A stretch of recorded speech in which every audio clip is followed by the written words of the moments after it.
Hello friends, today we will discuss about a question of CSI and December 2023 which come from integral equation. My name is Yash. Let's get started. What is the question? Let y be the solution of the Volterra integral equation. हमारे पास एक Volterra integral equation given है और इस integral equation के solution पे base कुछ 4 statements दिए गए हैं। तो हमें बताना है कि इन स्टेटमेंट से कौन से स्टेटमेंट्स करेक्ट होंगे। और ये क्वेश्चन 4.75 मार्क्स का आया था, यानी कि ये MCQs टाइप क्वेश्चंस है, यानी कि एक से ज़्यादा ऑप्शन इसमें करेक्ट होते हैं। ये question direct formula based question है।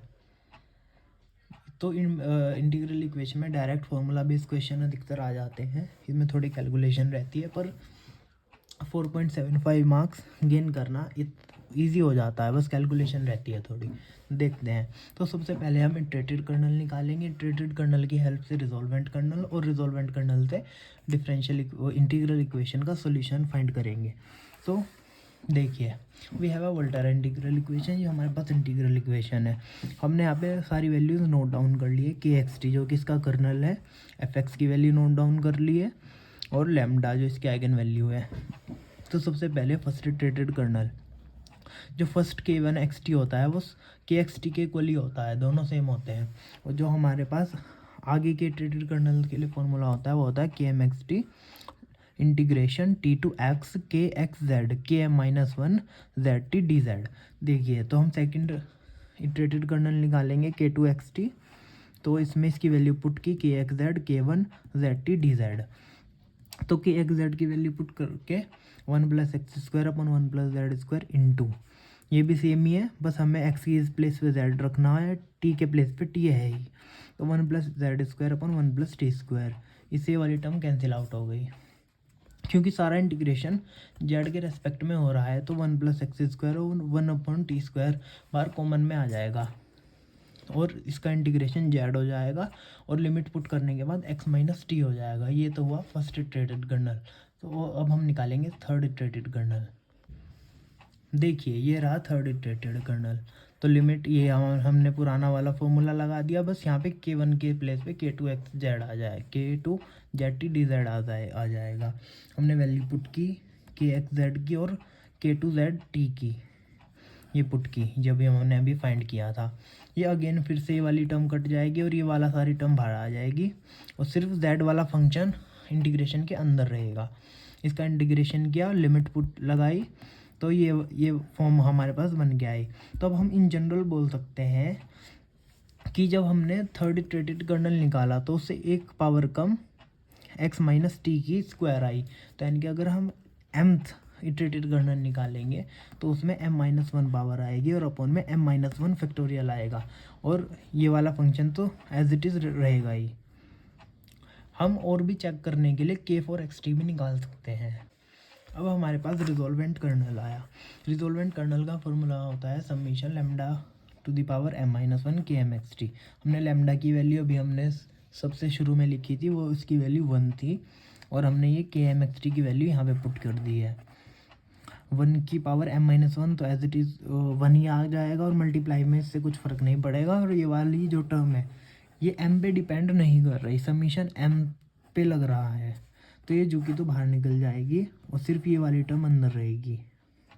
जब हम इसका एक्सपांशन खोलेंगे, जब हम 1 वैल्यू पुट करेंगे तो 1 - 1 दैट इज़ 0, यानी कि इसकी पावर 0 यानी कि 1 आ जाएगा, ओपन में 0 फैक्टोरियल। ऐसी इसकी सीरीज़ खुल जाएगी, जो कि हमें पता है ई की पावर की सीरीज़ होती है।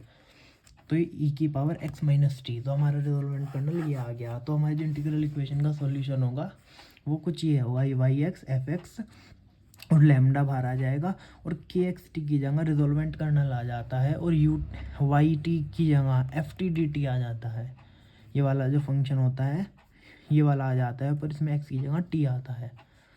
तो इस हमने सॉल्यूशन रखा है। एफ एक्स की वैल्यू हमने स्टार्टिंग में लिखी थी ई की पावर एक्स, लैम्डा की वैल्यू 1 है हमारे पास। रिजोल्वेंट कर्नल ये रहा, एफ टी की वैल्यू ई की पावर एक्स है, तो इसमें टी पुट करेंगे तो ई की पावर टी डी टी आ जाएगा।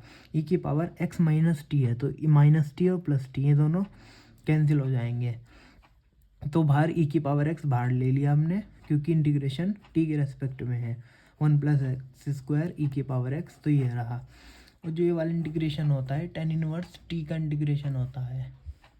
अब इसमें हम लिमिट पुट कर देंगे tan inverse x minus tan zero की वैल्यू ज़ीरो ही होती है, तो ये फाइनल टर्म आ जाएगी हमारे पास। हमने e की पावर x कॉमन ले लिया। अब देखिए हमें ऑप्शन में क्या करना है, हमें ऑप्शन में 1 पे वैल्यू चेक करनी है और √3 पे चेक करनी है। इससे हमें पता लगा है कि यानी कि इनमें से कोई एक ऑप्शन करेक्ट होना चाहिए और इन दोनों में से कोई एक ऑप्शन करेक्ट होना चाहिए, यानी कि हम y1 पे वैल्यू चेक करेंगे और √3 पे चेक करेंगे। आइए करते हैं।